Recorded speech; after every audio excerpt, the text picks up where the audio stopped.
आज आपण अगदी मस्त अशी कुरकुरीत मोड आलेल्या हिरव्या मुगाची भजी बनवतोय। अगदी मस्त अशी ही कुरकुरीत भजी होते। तर इथे पहा, त्यासाठी हे मोड आलेले हिरवे मूग घेतलेले आहेत। मूग रात्रभर पाण्यात भिजवायचे, नंतर सगळं पाणी काढून त्याला छान असे मोड आणून घ्यायचे। आणि इथे पहा, आता हे सगळे मूग मी एका मिक्सरच्या भांड्यामध्ये घेतलेत। त्यामध्ये 7-8 लसूण पाकळ्या घालायच्या, आवडीनुसार जितकं तिखट हवंय त्यानुसार हिरवी मिरची घालायची। इथे मी 4 हिरव्या मिरच्या घातल्यात आणि थोडासा कढीलिंब घालायचा आहे, त्यामुळे छान असा भजीला स्वाद येतो। 1 चमचा जिरं घातलंय, थोडीशी हळद घालायची आणि चवीप्रमाणे मीठ घालायचं आहे। सगळ्यात शेवटी इथे पहा, छान अशी भरपूर आपल्याला यामध्ये कोथिंबीर घालायची आहे। आणि आता हे सगळं मिश्रण आपल्याला पाणी न घालता मिक्सरला अगदी जाडसर असं वाटून घ्यायचं आहे। यामध्ये जरासुद्धा पाणी घालायचं नाही। तर इथे पहा, छान असं आपलं हे मिश्रण वाटून झालेलं आहे। अगदी याची बारीक अशी पेस्ट करायची नाही, थोडंसं असं हे जाडसरच ठेवायचं आहे। अजिबात ह्यामध्ये पाणी घालायचं नाही।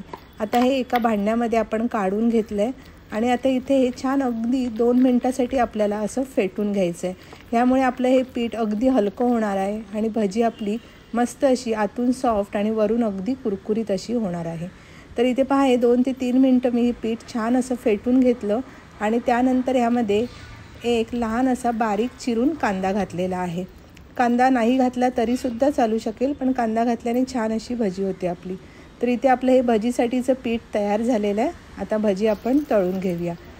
तर इथे कढईमध्ये तेल तापत ठेवलं आहे आणि आता ह्यामध्ये हाताने अशी आपल्याला अगदी लहान लहान अशी भजी सोडायची आहे। तर आता इथे अशी भजी तेलामध्ये सोडून घेतली आहे। 3 ते 4 मिनिटासाठी मध्यम आचेवर छान अशी आपल्याला ही कुरकुरीत अशी भजी तळून घ्यायची आहे। तर इथे पहा, मस्त अशी आपली भजी ही तळून झालेली आहे।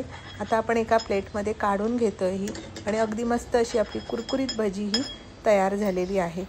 आता इथे ही राहिलेल्या पिठाची सुद्धा भजी मी करून घेते। ही भजी तुम्ही खोबऱ्याच्या चटणीसोबत, सॉससोबत किंवा अगदी नुसती खाल्ली तरीसुद्धा खूप छान लागते। ही पहा, छान अशी आपली भजी ही तळून झालेली आहे। संध्याकाळच्या चहासोबत स्नॅक्स म्हणून तर अगदी खूप मस्त अशी झटपट होणारी भजी आहे।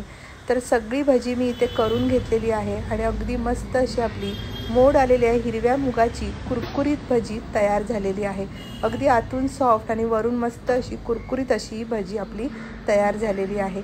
तर कशी वाटली तुम्हाला ही आजची रेसिपी? आवडली असेल तर व्हिडिओला नक्की लाईक, शेअर आणि सबस्क्राईब करा। पुन्हा भेटूया अशाच एका छान आणि सोप्या रेसिपीसह। तोपर्यंत धन्यवाद।